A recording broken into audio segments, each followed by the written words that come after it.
Hey guys, Jeff here. So I appreciate you all coming in and doing your work the best you can. I know this is really challenging. We need to find different ways to kind of cover some of this material for you. Cover some of this material for you. I still have trouble talking sometimes.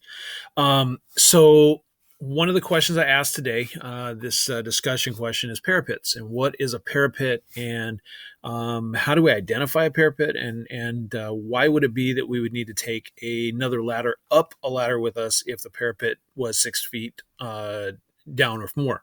Um, so I wanted to kind of give you guys a sense of what this is, and some of you guys have already put in information. I'll be going through that and taking a look at it, but I wanted to share this with you. Here is a parapet. Okay. Now, parapet, I'm not a construction worker. I don't know. This is what they do. It's designs for builds for homes and businesses. Typically, you're going to find it on businesses, not necessarily homes. But if you can take a look here, basically, we've got a wall, right? Up above the roof. This cordons off the roof, and now we have this drop down. We have a place that actually drops down over the top. So you can't just get off the ladder onto the roof. You have to go back over. Um, so the parapet is designed to make the roof level drop down a little bit lower than the actual wall that's there. The question is, how do we identify that a parapet exists? Well, that's going to be field inspections and going through and looking at buildings as they're being built. You should know your first in district area and what you guys have to deal with. But there are some other things you can look at, and I'm going to show you guys right here. Here's a home build. Um, uh, who knows? Arizona, I would assume. Okay. But you can see all this parapet, right? We've got a lot of vents up here or lights up here. We've got the chimney up in the back. We got all these different parapets. But take a look right here. Okay. We've got a rain spigot, or what's referred to as a scupper. So if we were to have heavy rains, this is going to fill up like a pool, and the weight in itself is going to be too much for the roof to handle. It's going to collapse under the pressure. So we have to have places for it to give off. Look at, here's another scupper here, a scupper here, between the buildings, I'm assuming, and one back in here. So basically, as the water comes in, builds up, it drops into here and down the rain gutters. So how does this help you, though?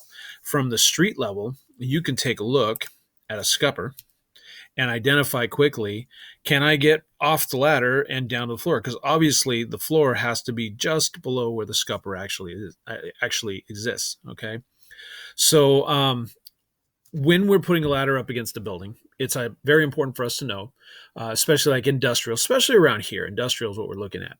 But some homes, when we put that ladder up to the building to get to the roof, is the roof a typical roof that we'd normally get off on, or is it a parapet? A parapet drops down lower with a wall above it all the way around.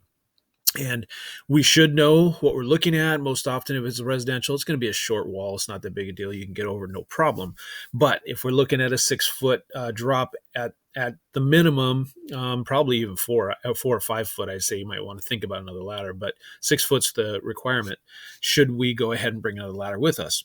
By looking at the side of the building real quickly, you can identify the scupper, and that tells you how far from the actual ledge to the roof below, which should be just roughly right below that. So this is an idea of what a parapet is. You got a picture of it. We see what it looks like, and how do we identify that it's deep enough that we need another ladder that's looking for those scuppers? Okay, so I just wanted to share this with you, so you guys had a better understanding and idea. And this will pop up later tonight after you guys have hopefully gone through the questioning and everything. Thank you for your time, and stay safe. Talk to you soon.